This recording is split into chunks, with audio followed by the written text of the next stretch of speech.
Any day this month, itong babaeng kambing na to, which is a 6M Galaxy Anglo-Nubian.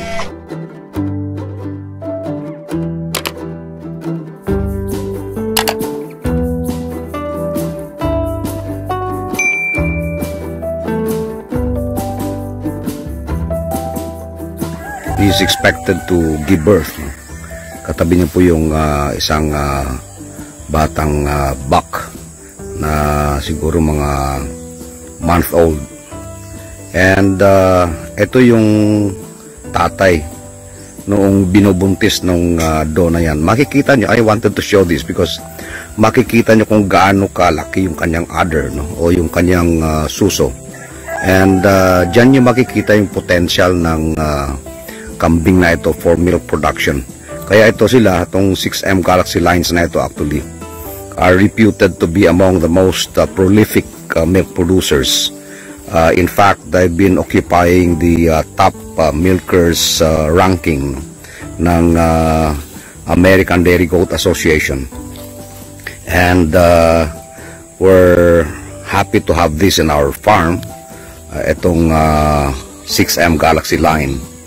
And as I've said earlier, itong mga kambing po na ito ay binibreed natin to produce breeding materials. And by the way, yung pinost ko earlier na dalawang batang buck, kasi ang pangit tawaging buckling, pero ang term talaga dyan is yung mga ganun.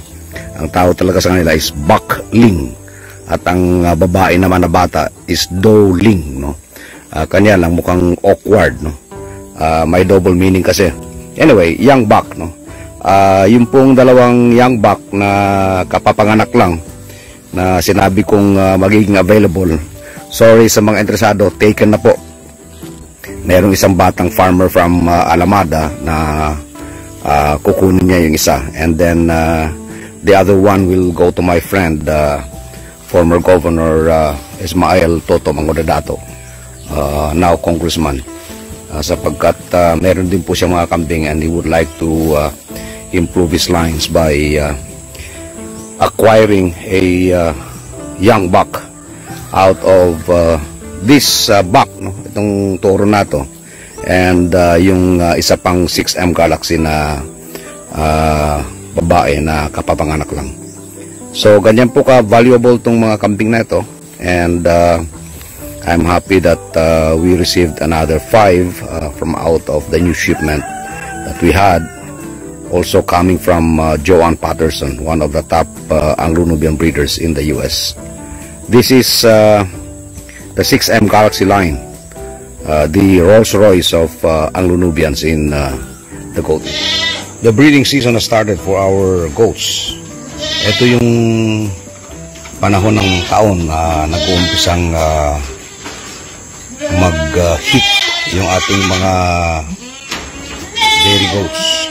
Ito po yung ating mga Anglo-Nubian. Ito yung bagong buck na na-acquire ko kahapon from Mount Carmel. And right away, pagdating niya he was able to mate right away with that black doe over there. So ito po yung galing sa Mount Carmel na breeding materials. Ito naman ay mga imported does pa ito from Oregon, cross of Goldthwait and 6M Galaxy.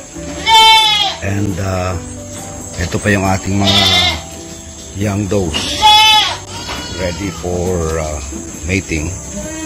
Ready na ito sila. They're over 1 year old, and soon they will go into heat.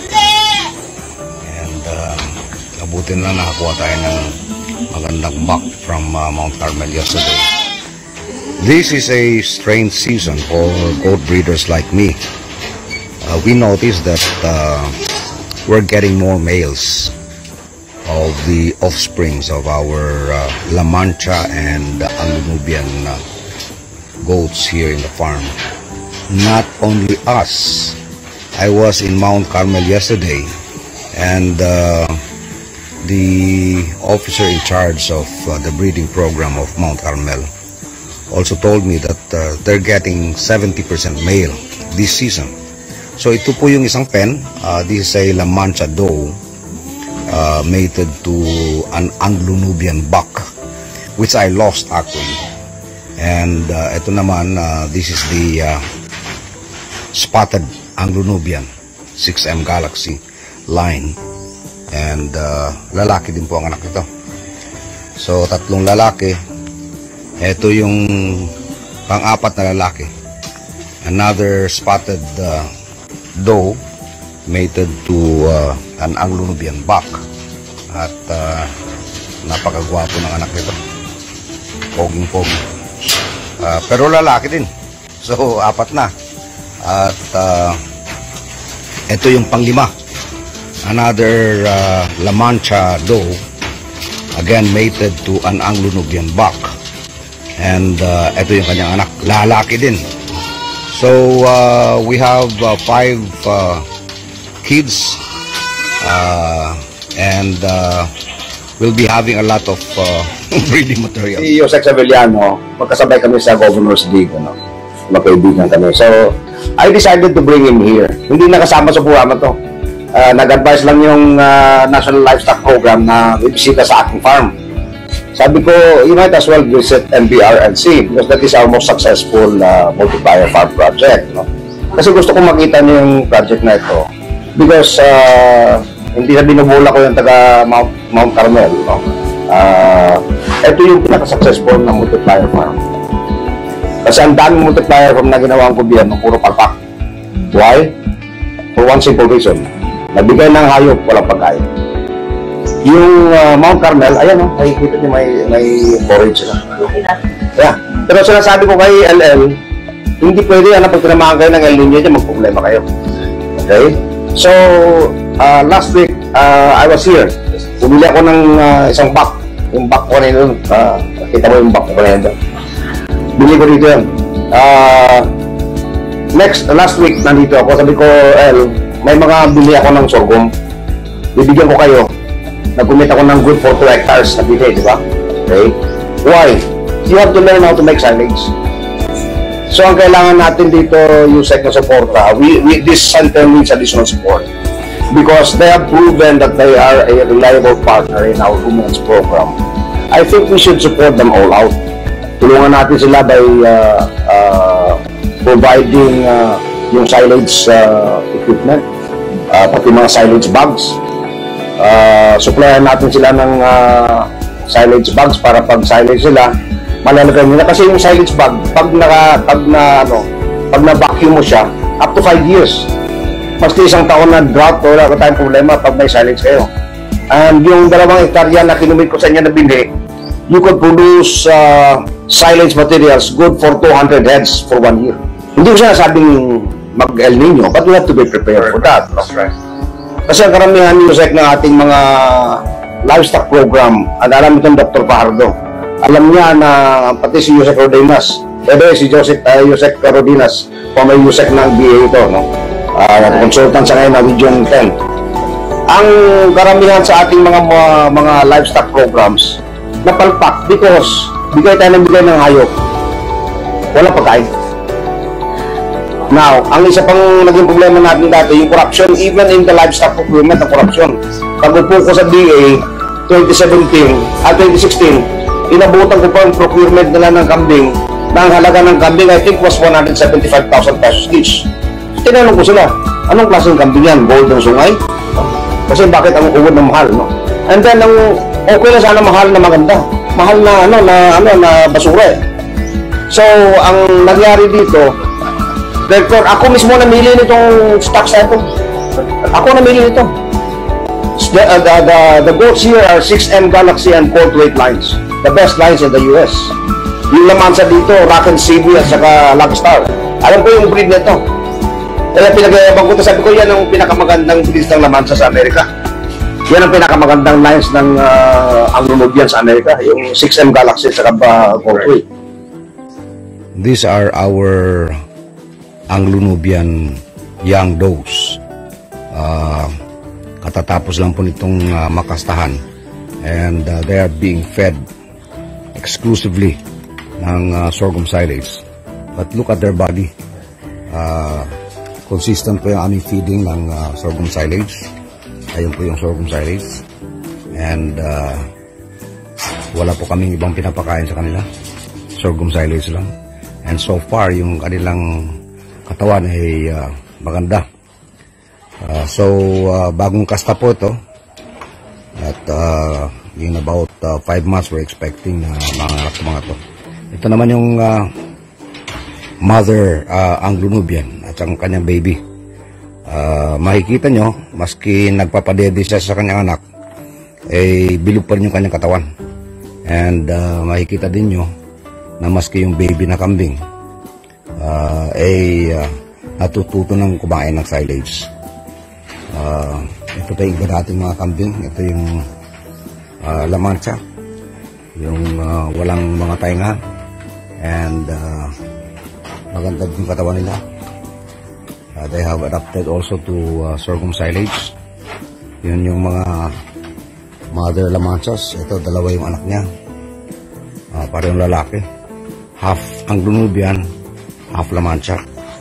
At ito naman yung tao ko dito, si Valentino, sapagkat pinanganak po ito ng February 14 at ubod na laki. So, sorghum silage is the only material that we feed them. Inahaluan namin ng konting molasses, konting asin, may konting kaming powdered seaweeds, and that's about it. Morning, noon, and afternoon. It's the only feed material that we give them, and the consistency actually ay makikita mo sa ipot ng mga kambing na bilog at hindi basa yung kanilang mga tae. Only moment, itubok mo mga bata. Ito ang isang breed ng kambing dito sa farm natin na masasabi kong amazing na breed ito, sapagkat etong La Mancha Doe na ito na galing sa Oregon, ang last na panganak nito was about 2 years ago. Pero until today, ganyan pa rin karami ang gatas na binibigay niya. Ganyan karami, no? And to think that ordinarily, ang mga kambing ay dapat mga 6 months lang to 8 months yung kanilang milk carrying capacity. Patingin nga, Ahmed, no? Ito si Ahmed, yung ating handler. Ito yung mga bata na mga estudyante ng USM. Nahiya ka pa na nag-OJT dito sa farm. So yan yung gatas ng La Mancha na ito. Ganyan pa karami. And last na panganak niya was 2 years ago. So ito yung mga breed ng dairy cows na dapat nating i-perpetuate, sapagkat magandang quality ng kambing, dahil matagal yung kanyang milk production period, and kailangan nating ma-preserve to para maparami natin yung line na ito. Ito po si Valentino. Valentino ang pangalan niya kasi pinanganak siya noong February 14.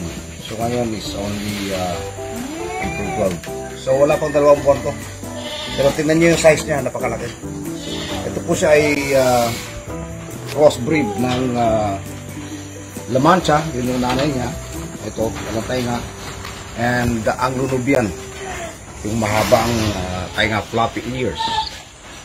And this crossbreeding actually has proven to be a good combination in producing prolific milkers. Proven ito ni Jim Clem sa kanyang farm sa Oregon.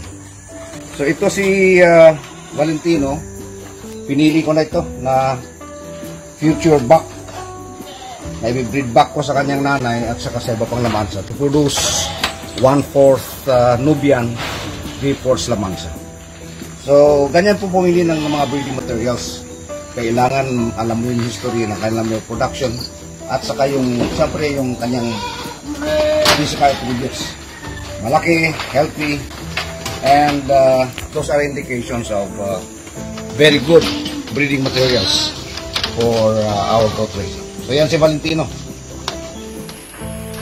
These are the young bucks that I was able to produce from the imported does. Mga bata pa ito, pero nag-uumpisa ng magkasta-kasta.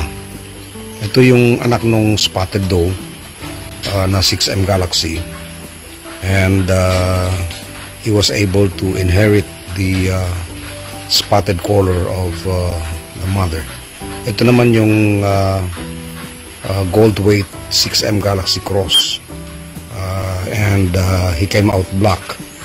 So itong dalawang backlings na ito ay reserve box ko dito sa farm sapagkat ito lang yung na-produce ko. This is a pure 6M Galaxy doe which I acquired from Jim Clem of Klamath Falls City in Oregon. This is one of the few remaining imported goats that I acquired about 3 years ago. This should be about 4 years old. And may anak na ito.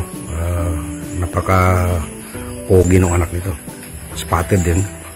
And ito pa yung dalawang imported din na Anglo-Nubian na galing din kay Jim Clem.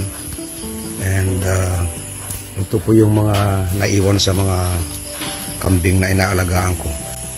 I have not really bred a lot.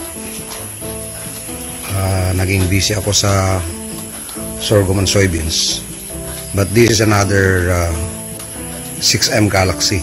Ito naman 6M Galaxy crossed with gold weight. And all of these does actually are quality does. Ito malapit ng mga anak sapagkat kinakaykay na niya yung kanyang pen. It is an indication that malapit ng mga anak yung kambing.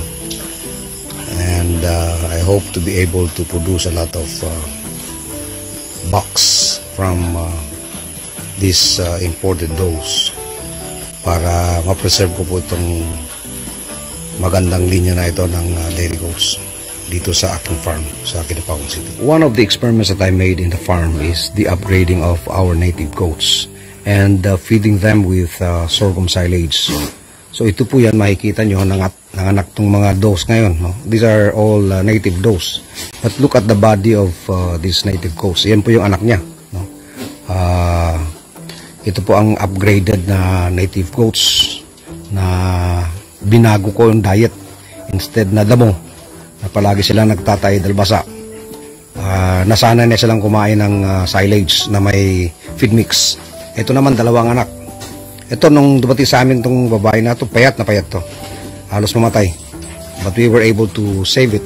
And now, she has given us very beautiful kids. Dalawa.